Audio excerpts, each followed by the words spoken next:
Hello friends, hello children. I hope you are fine there. आज हम लोग learn करेंगे राइम स्कीम. हाँ, that is a important part of a poem, as well as poetic devices. Okay, so let us learn it step by step. First of all, what is called rhyme and what is called rhyme scheme?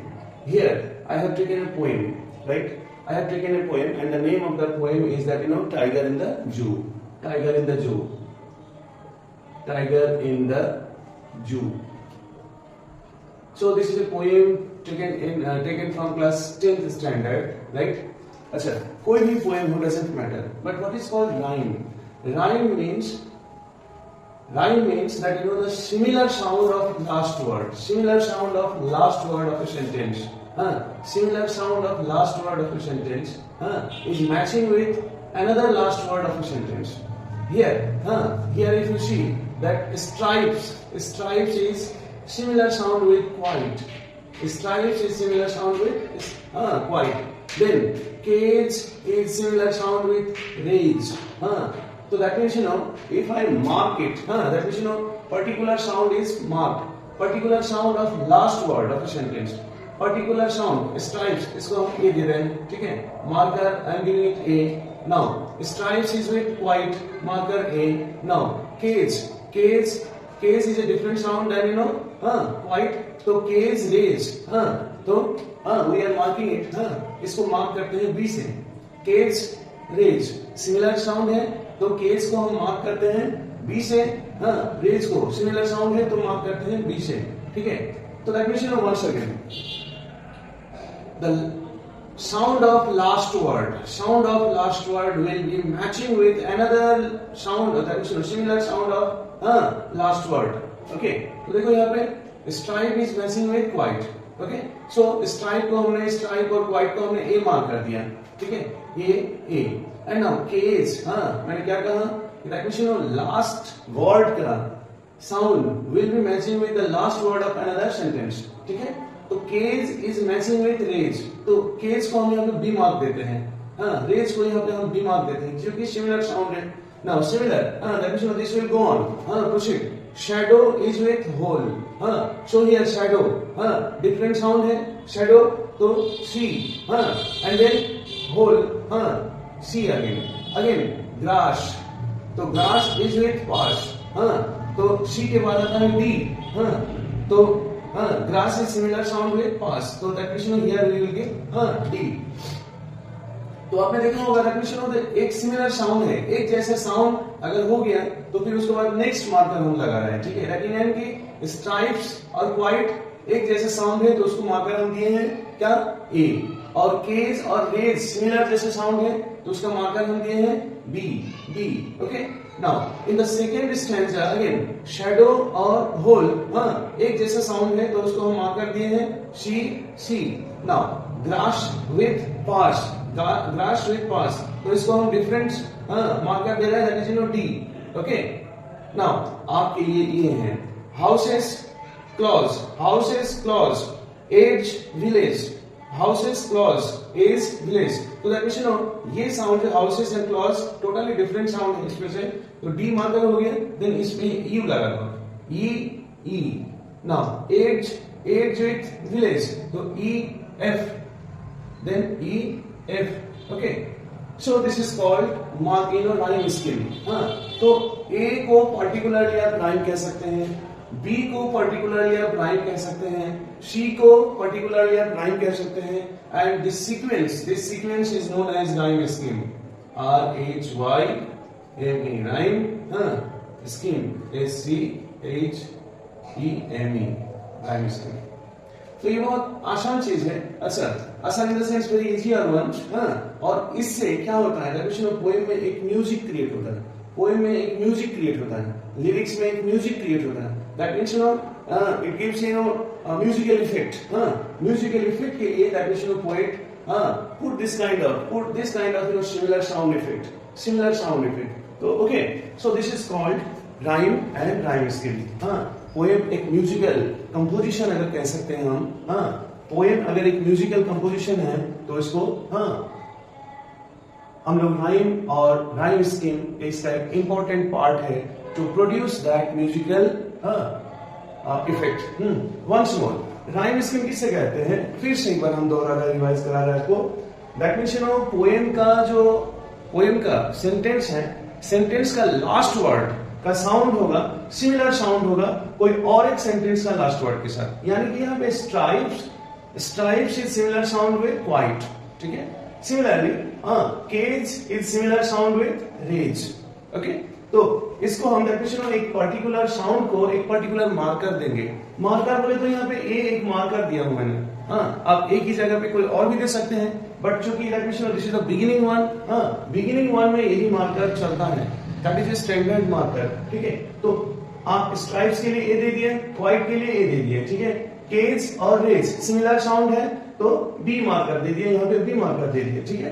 Now आज हम next stanza ले लो। Shadow is similar sound with hole, okay. तो shadow को आप सी दे दिए, whole को आप सी दे दिए, ठीक है। Now grass is with pass, grass is with pass, that means you know ये दिस सेंटेंस में लास्ट वर्ड क्या है, ग्रास है, तो ग्रास का साउंड है सिमिलर साउंड है किससे, that means you know this sentence का वेयर प्लूम डियर पास, तो grass is similar sound with pass, okay. तो आप इसमें सिमिलर मार्क कर दीजिए, दैट मींस यहाँ पे डी दीजिए, यहाँ पे डी दीजिए। Now the last stanza again, houses is with clause, houses clause, houses clause, similar sound, तो E, okay.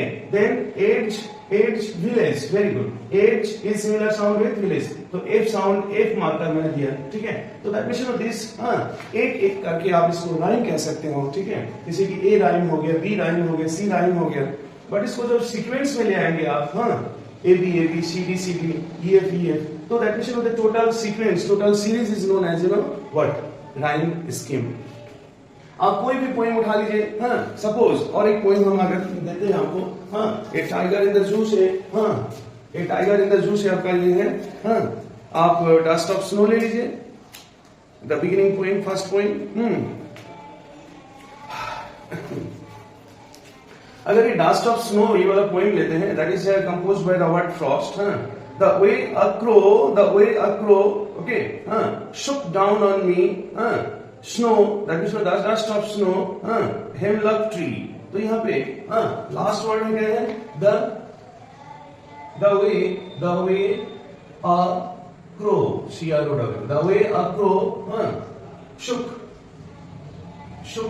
down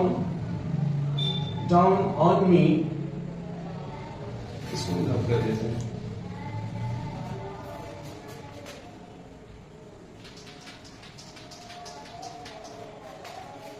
Shook down on me the dust of snow,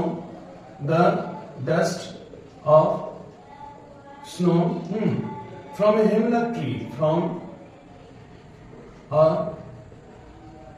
hemlock, hemlock tree. आ जाओ यहाँ पे crow is sounded similar with snow, ठीक है। तो इसको mark कर दीजिए ए, मी shook down on me is sounded with similar sounded with tree, तो इस पे बी दे दीजिए, राइट। तो यहाँ पे ये मार्किंग्स हो गए। तो similarly that is in the second stanza, last word is heart is with matching with part, तो बी हो गया, तो सी डी इसमें आ जाएगा, नेक्स्ट स्टैंजा में सी डी आ जाएगा, right. Heart, part, mood, root, so it's very easy to understand. अच्छा, कभी आपके साथ जैसे कैसा होगा कि रेगुलेशन हो थोड़ा इंटरलिंक्ड राइम स्कीम भी होता है। जैसे कि आपका नेक्स्ट पोएम अगर लेते हैं हम, थोड़ा सा डिफिकल्ट है फिर भी आपको ट्राई करते हैं टू मेक यू अंडरस्टैंड, और आप नेक्स्ट पोएम में कंफ्यूज हो जाएंगे, ठीक है। तो इससे कहते हैं कि interlinked means you know one rhyme is again moves into the next stanza, that means you know similar rhyme। आपने यहाँ पे देखा है कि जो मार्कर्स मैंने फर्स्ट स्टैंजा में यूज किया हूँ, ठीक है, वो मार्कर सेकंड स्टैंजा में यूज नहीं है, ठीक है। और यहाँ से आगे सेकंड मार्कर यूज हुआ है, but in this poem fire and ice, इसको हम नोट कर लेते हैं, ठीक है। कैसे, the snow, some say the world will end in fire, some say in ice, okay, fire, ice, desire, fire, तो fire, first sentence that first stanza contains 4 lines, fire, marker A, okay, then ice, marker B, okay, then desire, then again marker A, okay, then fire, that means marker A. तो in the first stanza आपने क्या देखा है, 4 line से 4 marker पा गए, ठीक है। नाउ आ जाइए, but if it had to perish twice, अब आइस के साथ ये पेरिश आ गया, ठीक है, आइस के साथ ट्वाइस मैच कर रहे हैं ना, तो दैट मींस ये जो बी मार्कर फर्स्ट स्टैंजा का बी मार्कर है, देखो ये आ गया है, हाँ सेकंड स्टैंजा में फर्स्ट सेंटेंस में आ गया है, that means B comes here. Now but if it had to perish twice is matching with ice ना, तो then hate, again hate is a different one, C कर दो, then hate, again ice comes, then B, okay, then great, hate is with great, C, and then suffice, ice, twice ice, suffice, तो यहाँ पे B आ जाएगा, ठीक है। तो that means यहाँ पे एक चीज आप ध्यान दीजिए, दैट मींस ये जो फर्स्ट स्टैंजा का जो मार्कर B है, this marker, that means this kind of sound has moved down to the second stanza, that means यहाँ पे ice sound is moving towards which, the next stanza, that is twice में आके यहाँ पे similar sound हो गया, twice is again matching with which sound, ice is again matching with which sound, suffice, okay। तो in this stanza, that means in this poem poet has used interlinked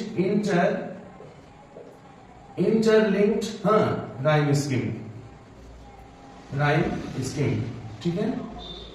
ये generally आपको जो है ये generally difficult है आपको समझने के लिए, बट आपने यहाँ पे देखिए कि आप कंफ्यूज कर जाते हैं यहाँ पे, क्यों, कैसे कि फर्स्ट स्टैंजा कंटेन्स 4 लाइन और second stanza contains 5 line. Generally that means stanza contains equal length of sentences, जैसे कि और बाकी से पोएम में आप देखेंगे कि that means each stanza contains 4 lines, but in this poem poet has taken a different turn, right. और राइम स्कीम भी थोड़ा सा यहाँ पे इंटरलिंक्ड वाला राइम स्कीम फॉलो किए हैं, ठीक है। तो दैट मींस फर्स्ट सेंटेंस में सिमिलर साउंड इज ए, कैसे, once more, fire is similar sound with desire and fire again, ठीक है। Now fire, desire, fire. Now second sentence में जो है वर्ड है क्या है, आइस। तो आइस इज नाउ इस स्टैंजा में अब आइस के साथ कोई मैच नहीं है, अब सेकेंड स्टैंजा में है ice is matching with twice, again third line में है ice, and last fifth line में है आपका क्या है, सफिश, ओके। तो दैट मींस दिस ये जो बी मार्कर है, this B marker has come down to that next stanza. तो ये जो प्रोसेस है दैट मींस वन राइम एक स्टैंजा से जंप करके नेक्स्ट स्टैंजा में मिल जा रहे हैं, तो this process is known as interlinked. खैर ये आप जानकारी के लिए रखे आप, कि इसको इंटरलिंक्ड बताया जाता है, बट इसका राइम स्कीम प्रोसेस ये है, rhyme scheme process. So I hope that you know there will be no difficulty. आप आगे पोएम लेते जाइए, कोई भी पोएम को उठाइए, I think it will be very easier for you, right.